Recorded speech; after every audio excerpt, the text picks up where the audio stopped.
स्वागत शांततेत आणि कोणताही अनुचित प्रकार घडू नये यासाठी ठाणे पोलीस आयुक्तालय क्षेत्रातील 5ही परिमंडळात ऑल आउट कॉम्बिंग ऑपरेशन हाती घेण्यात आले। या मोहिमेत 215 अधिकारी 1067 अंमलदार सहभागी झाले होते। यावेळी 16 अवैध शस्त्र, 15 फरारी आणि पाहिजे असलेले 14 आरोपींच्या चौकशी करून 3 आरोपींना अटक करण्यात आली आहे। तसंच 555 गुन्हेगारांची तपासणी करण्यात आली आहे। या कारवाई दरम्यान अवैध दारूच्या 78 केसेस आणि अवैध जुगाराच्या 24 केसेस, कोपताच्या 344 केसेस करण्यात आल्यात। या कारवाईत 373 आस्थापनांची तपासणी करण्यात आली आहे, तर 30 वॉरंटची बजावणी केली आहे। वाहतूक पोलिसांनी देखील या मोहिमेत सहभाग घेतला असून त्यामध्ये अंमली पदार्थांच्या 19 जणांवर कारवाई केली। तसंच 53 ठिकाणी नाकाबंदीचं आयोजन करून वाहतूक नियमांचं उल्लंघन करणाऱ्यांविरोधात मोटार वाहन कायद्याअंतर्गत 920 केसेस करून 6,21,665 रुपयांच्या दंडाची वसुली करण्यात आली आहे। त्यामुळे सर्व नागरिकांनी पोलीस प्रशासनानं दिलेल्या सूचनांचं पालन करून नववर्षाचं जल्लोषात स्वागत करावं असं आवाहन अप्पर पोलीस आयुक्त दत्तात्रय कराळे यांनी केलंय। त्यासाठीच आपण गेल्या 2-3 दिवसापासून चेकिंग केलं आणि यापुढे पण ती चेकिंग राहणार आहे आणि मग जे काही इलिगल असेल पण धावा असो किंवा दारू पिणार असो त्याच्यावर कारवाई केली जाईल। नवीन मशीन आलेलं 30 आपण चेकिंग ड्राईव्हचा तो मशीनचा उपयोग होणार का? आपण एकूण आपल्याकडे यापूर्वी कमी होते पण आता आपल्याकडे जवळजवळ 46 आपण ब्रेथ ॲनालायझर्स जे दारू पिल्याचं डिटेक्ट होऊ शकेल अशा प्रकारचे ॲनालायझर्स आपण वापरणार आहोत।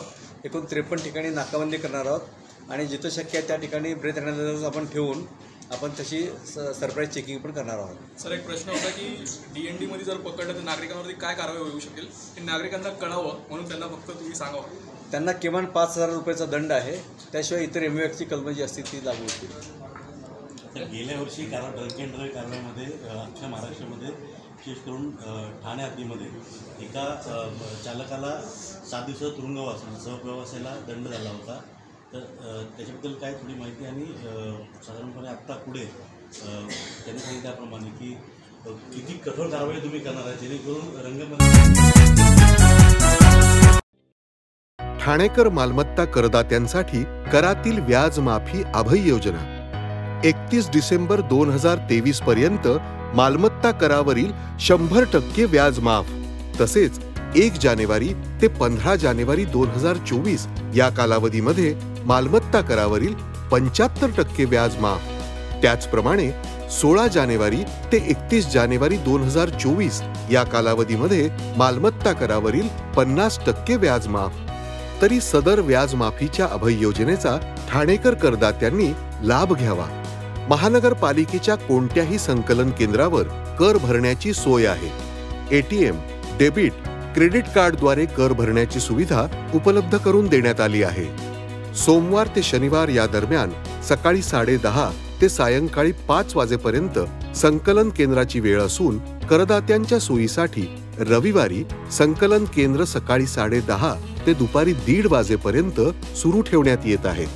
यासोबतच ठाणे महानगरपालिकेच्या propertytax.thanecity.gov.in या संकेतस्थळावर ऑनलाईन पद्धतीने मालमत्ता कर भरण्याची सुविधा उपलब्ध करून देण्यात आली आहे। तसेच गुगल पे, फोन पे, पेटीएम आणि भीम ॲपद्वारे आपला कर सुलभतेने जमा करू शकता। ठाणे महापालिका क्षेत्रातील सर्व करदात्यांना विनंती आहे की आपण या व्याज माफी अभय योजनेचा जरूर लाभ घ्या आणि आपला मालमत्ता कर लवकरात लवकर महापालिकेमध्ये जमा करून महापालिकेस सहकार्य करा। धन्यवाद। पक्षकार्यासाठी यापूर्वीही गाड्या देण्यात आल्या आहेत। डॉक्टर जितेंद्र आव्हाड हे देखील याचे लाभार्थी आहेत। आव्हाड हे TRPसाठी अजितदादांवर टीका करतात। निधी वाटपाबाबत जयंत पाटील, राजेश टोपे यांनी तक्रार केली नाही। यामुळे निधी वाटपाबाबत आव्हाड यांच्या टीकेवर त्यांच्याच पक्षात कोणी बोलत नाही। यावरून आव्हाड यांना पक्षातच कोणी सिरियसली घेत नसल्याचं दिसून येतंय। ठाणे आणि पालघर जिल्ह्यातून महायुतीचे 4ही लोकसभेचे उमेदवार निवडून आणणार असा निर्धार राष्ट्रवादी काँग्रेस महाराष्ट्र प्रदेश प्रवक्ते, ठाणे व पालघर समन्वयक, ठाणे जिल्हा अध्यक्ष आनंद परांजपे यांनी केला आहे। प्रदेश कार्यालयात 2 गाड्या दाखवण्यासाठी आणल्या होत्या। अजून जिल्हाध्यक्षांना गाड्या द्यायचा कुठला हा निर्णय झाला नाही। परंतु जिल्हाध्यक्षांना गाड्या देण्याची ही काही पहिलीच वेळ नाही. यापूर्वी देखील जिल्हाध्यक्षांना गाड्या दिल्या जात होत्या.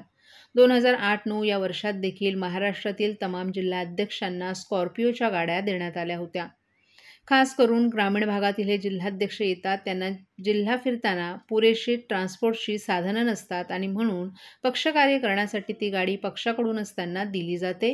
डॉक्टर जितेंद्र आव्हाड हे विसरले असतील की तेही कधीतरी ठाणे शहर जिल्ह्याचे अध्यक्ष होते आणि 2008-9 साली तत्कालीन अध्यक्ष अशोक राऊळ यांना जेव्हा पक्षकार्यासाठी गाडी दिली गेली, ती गाडी काही काळानंतर जिल्हाध्यक्ष म्हणून डॉक्टर जितेंद्र आव्हाड वापरत होते. परंतु माणसाला विस्मृतीची देणगी देवानं दिली आहे आणि डॉक्टर जितेंद्र आव्हाड यांना अनेकदा स्वतःबद्दलच्या गोष्टी आठवत नाहीत. म्हणून बहुतेक त्यांनी गाड्यांबद्दल वक्तव्य केलं असावं असं देखील परांजपे यांनी सांगितलं. आम्हाला 2 माणसं गाडी बरोबर द्यावी अशा प्रकारची कुठलीही परिस्थिती येणार नाही. परंतु जसजशा निवडणुका येतील तसतसे तुमच्या आजूबाजूची लोक टिकतील ना हे तुम्ही आवर्जून तपासून बघावं असा हल्लाबोलही आनंद परांजपे यांनी केलाय. सध्या डॉक्टर जितेंद्र आव्हाड यांना सवयच लागली आहे की काहीही घडलं की राज्याचे उपमुख्यमंत्री अजित पवार यांच्यावर टीका करायची. कारण त्यांच्यावर टीका केल्याशिवाय आपल्याला TRP मिळणार नाही हे डॉक्टर जितेंद्र आव्हाड यांना कळून चुकले. निधीवरून देखील त्यांनी वक्तव्य केले की आम्ही आमदार पिठली भाकरं खातोय आणि नेते श्रीखंडपुरी खात आहेत. माझी त्यांना विनंती आहे की त्यांच्याच पक्षातील प्रदेशाध्यक्ष जयंत पाटील असतील किंवा माजी मंत्री राजेश टोपे असतील, हे आव्हाड यांच्या टीकेवरून कोणीही निधी परत देणार नाही आणि त्यांच्या मतदारसंघात विकास करण्यासाठी निधीची आवश्यकता आहे. यामुळे डॉक्टर जितेंद्र आव्हाड यांना त्यांच्या पक्षात कोणीही सिरियसली घेत नसल्याचं दिसून येतलं असल्याचं त्यांनी सांगितलं. काल प्रदेश कार्यालयामध्ये 2 गाड्या तिथे दाखवण्यासाठी आणल्यात होत्या. अजून जिल्हाध्यक्षांना गाड्या द्यायचा कुठलाही निर्णय हा झालेला नाही. पण ही काय पहिलीच वेळ नाही की राष्ट्रवादी काँग्रेस पक्षामध्ये जिल्हाध्यक्षांना गाड्या दिल्या जात आहेत. 2008-9 मध्ये देखील महाराष्ट्रातल्या तमाम जिल्हाध्यक्षांना स्कॉर्पिओ गाडी देण्यात आली होती.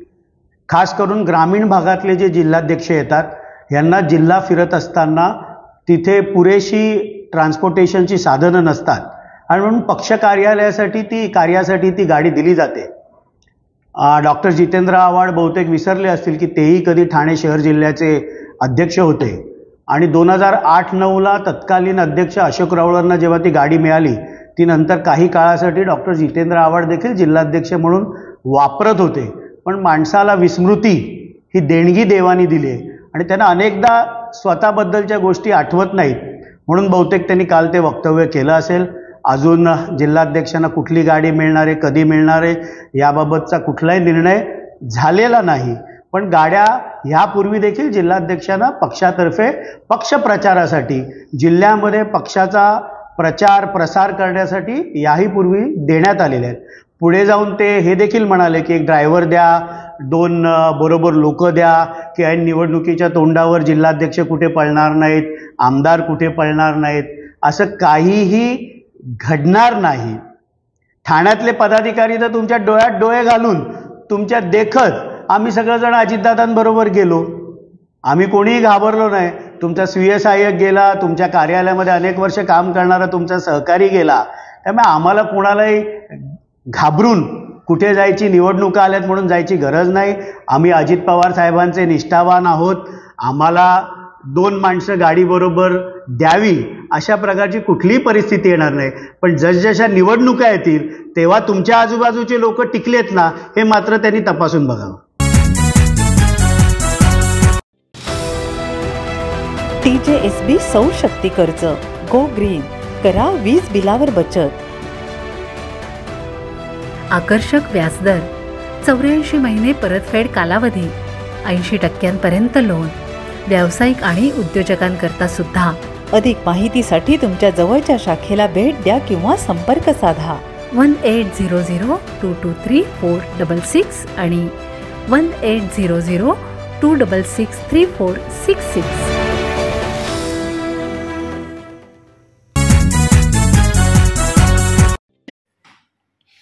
राज्यातील महायुती सरकारनं केलेल्या कामांच्या बळावर आपल्याला मतं मागायची असून मिशन 48ची सुरुवात करण्यासाठी शिवसंकल्प अभियान हाती घेतलं असल्याचं मुख्यमंत्री एकनाथ शिंदे यांनी जाहीर केले. लोकसभा निवडणुकीच्या प्रचाराचा शुभारंभ करण्यासाठी मुख्यमंत्री एकनाथ शिंदे स्वतः शिवसंकल्प अभियानाद्वारे राज्यभर प्रचार मेळावे घेऊन लोकसभा निवडणुकीचं रणशिंग फुंकणार आहेत. शिवसेना पदाधिकाऱ्यांची बैठक आज VCद्वारे पार पडली. या बैठकीतील राज्यभरातील पदाधिकारी ऑनलाईन जोडले गेले. या पक्ष पदाधिकाऱ्यांना वर्षा बंगल्यावरून संबोधित करताना मुख्यमंत्री आणि शिवसेनेचे मुख्य नेते एकनाथ शिंदे यांनी लोकसभा निवडणुकीसाठी सज्ज होण्याचे निर्देश दिलेत. हे प्रचार मेळावे 2 टप्प्यात पार पडणार असून त्यातील पहिला टप्पा 6 जानेवारी रोजी यवतमाळ येथून सुरू होणार असून 11 जानेवारी रोजी छत्रपती संभाजीनगर येथील सभेनं पहिल्या टप्प्यातील प्रचार दौरा पूर्ण होणार आहे. तर दुसऱ्या टप्प्यात 25 जानेवारीपासून पुन्हा प्रचार मेळाव्यांना सुरुवात होणार असून 25 जानेवारी रोजी शिर्डी येथे पहिला प्रचार मेळावा पार पडेल. तर या प्रचार मेळाव्यांचा समारोप 30 जानेवारी रोजी हातकणंगले येथे होणार आहे. या प्रचार मेळाव्यांच्या समारोपासह पक्षाच्या वतीनं कोल्हापूर येथे 2 दिवसीय विशेष महाशिबिराचं आयोजन करण्यात येणार असून त्यानंतर या शिवसंकल्प अभियानाची सांगता होणार आहे. त्याचप्रमाणे महायुतीतर्फे विभागीय प्रचार मेळावे होणार असून त्यांच्या तारखाही लवकरच निश्चित करण्यात येतील असंही शिंदे यांनी सांगितलं. या शिवसंकल्प अभियानाची तयारी करण्यासाठी एक मध्यवर्ती समिती तयार करण्यात आली असून स्थानिक पदाधिकाऱ्यांच्या साथीनं या प्रचार मेळाव्यांची तयारी करण्याचे निर्देश दिले आहेत. राज्यातील लोकसभेच्या 48 जागा पूर्ण ताकदीनिशी लढवण्याचा निर्धार व्यक्त करण्यात आला असून कोणत्याही अफवांवर विश्वास न ठेवता महायुतीच्या उमेदवारांचा प्रचार करावा असे निर्देश देण्यात आलेत. महायुतीचे जास्तीत जास्त उमेदवार निवडून आणून पंतप्रधान नरेंद्र मोदींचे हात बळकट करण्याचं आवाहन मुख्यमंत्री आणि शिवसेनेचे मुख्य नेते एकनाथ शिंदे यांनी पक्षपदाधिकाऱ्यांना केलं आहे. शिवसंकल्प अभियानाप्रमाणेच महायुतीच्या एकत्रित सभाही राज्यभरात आयोजित करण्यात येतील. शिवसेनेची ताकद दाखवून देण्यासाठी शिवसंकल्प अभियान यशस्वी करण्याचा निर्धार यावेळी व्यक्त करण्यात आला.